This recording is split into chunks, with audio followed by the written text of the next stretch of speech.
the main event this weekend for UFC. My boy Islam defending his title again against you-know-who, Mr. fucking Big Balls. Mr. Big Balls. I'm glad you put it that way. This guy's got a sack on Set him. of fucking Holy brass shit. balls.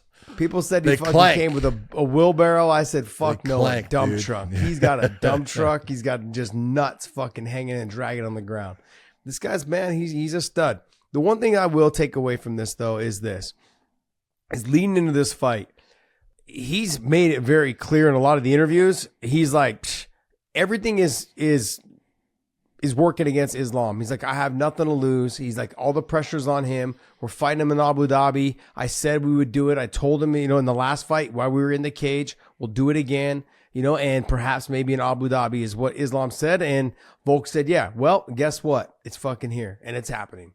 But the only difference is, though, John, is that, look, in the first fight, he was so meticulous about defending the takedowns, how he got up, the wrist control, all of those things.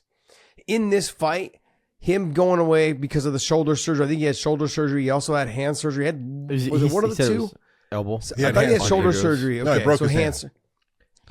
Elbow. Okay, so he had a surgery. Comes back. How much training has he been able to do? I know we talked about this last week.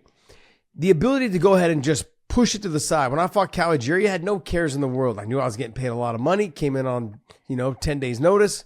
All of those things, you feel like you can just fight free. There's no pressure on you whatsoever. With him, he knows, he's experienced the power, he's experienced the speed, he's experienced, the height, the size, the body frame, he's experienced the strength, which he said wasn't strong, all of those things.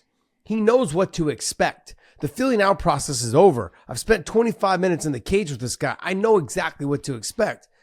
He believes, and I honestly believe he's going to come out just careless, without a care in the world. And that's what scares me. That's what scares me the most about this fight. This fight is a lot more of a threat than the first fight was, because he knows, okay, if I can stop a takedown or two and I just go ahead and let my hands go, there's a good chance I could clip him. I could rock him. I could get him in trouble. Put him on his butt. And I'm faster. I'm these things. Look, it's hard to deal with someone who is shorter and stockier and faster. It's hard. And so when I'm sitting here having this conversation with you about this fight, I'm more nervous for this fight than I was the first one. All right, let me ask you this. I'm going to put you in a situation. I'll do the same thing. I want you to give me, what does Volkanovski have to do different in this fight that's going to make him the winner? And what is it that Makhachev needs to do differently to make it an easier fight?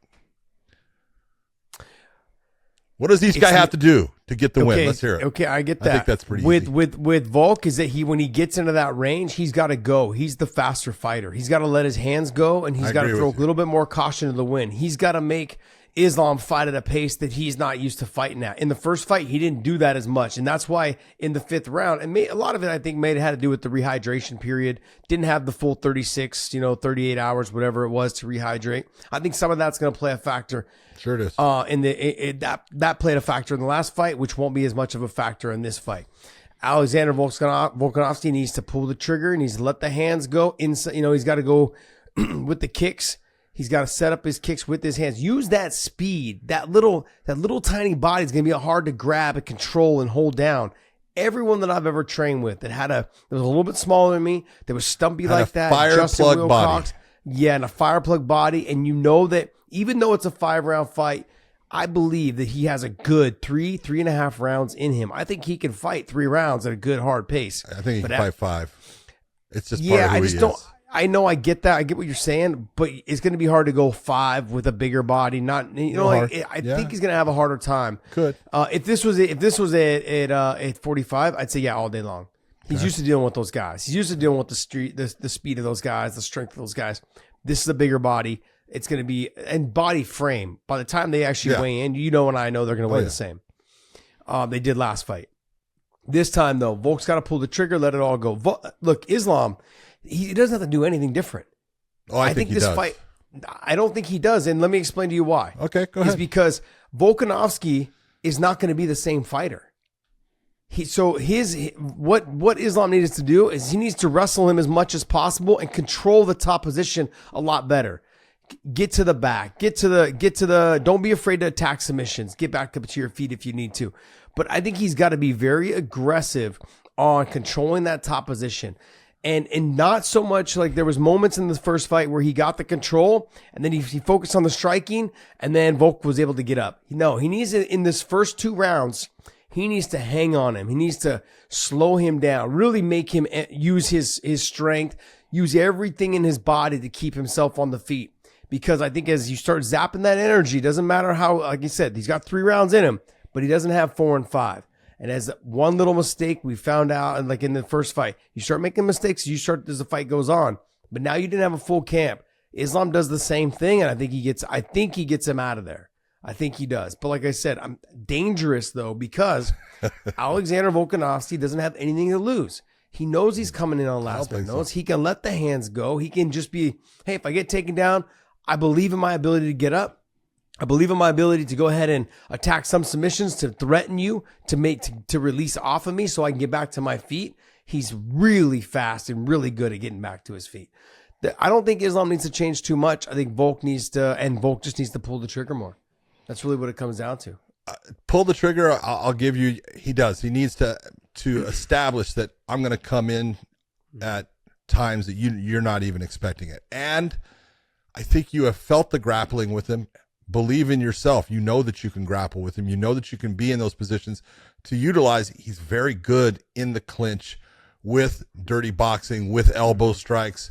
He exits very well, and you need to be in those situations at times with Makhachev, in my opinion, to be successful, because it's going to make Makhachev hesitate. If you're Makhachev, I look at it for the most part. You look at Volkanovski switches back and forth, southpaw, but he's an orthodox fighter who will switch to southpaw. He normally starts off in that orthodox position, while Makhachev, he's a southpaw. Mm-hmm. But the kick that he uses to the body, that's what he needs to just emphasize and just keep going back at it, because you want to punch a hole in that gas tank of Volkanovski based upon the fact you're hoping that he hasn't had all that time to get himself, prepared. And so that left kick that he has, because he's good with it.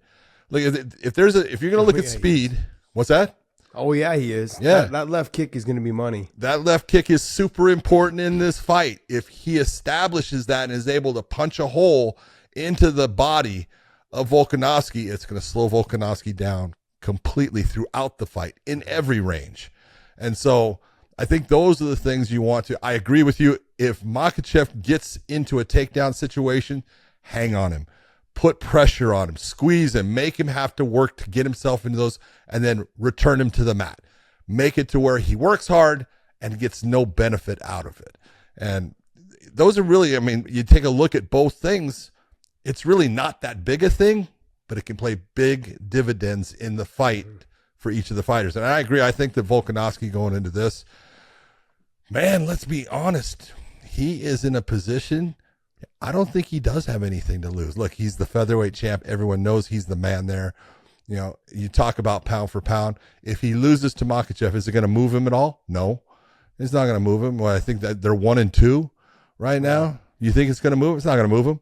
Unless maybe he got submitted in the first round or something like that. That's going to be about it. So, if the fight goes on for a while, it's not going to move.